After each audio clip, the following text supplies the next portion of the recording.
how do you go about trying to internalize the information you read and applying it? Because I feel like my main problem is I read a lot of stuff, but then only some of it I internalize, and then not even less than some of it I end up applying in my life, which kind of just defeats the purpose of reading, really. So Well, I think, I have kind of a different approach than most people, which is, you've probably heard me talk about like you are what you brine in, right? And so that's kind of my approach. Now, again, there's specific instances where I need to learn something and I want to take some kind of notes or want to like take some principles away and take some specific application, right? For example, I had a book on ultra running and I wanted to like learn the things that were in there. And so I, specifically like studied those things.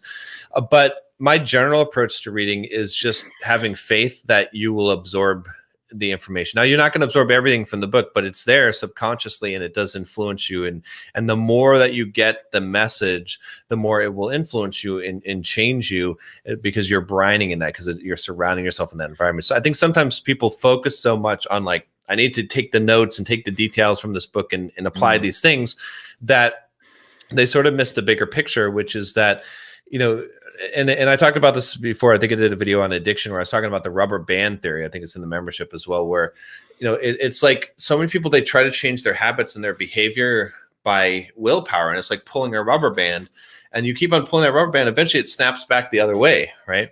Yeah. And the thing is that all of your actions flow from your nature. Right. So who you are determines what you do.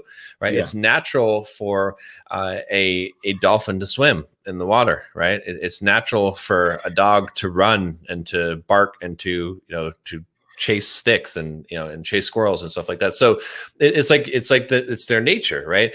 And so as you change your nature, your actions automatically flow. Right. So it's the same thing, with addictions. Right. Guys all the time come to me struggling with porn addiction and like they've tried everything to prevent them from consuming pornography, but the answer is to change your nature. When you start to work on becoming a more masculine man and you change your nature, your character, your value system, then your actions flow. It doesn't mean that you're perfect, but your actions will flow from that. And so it's the same kind of thing with books and with reading with the environment. It's like if you're continually filling yourself with good wisdom and knowledge and uplifting messages and inspiring messages and that information, it's going to change you internally.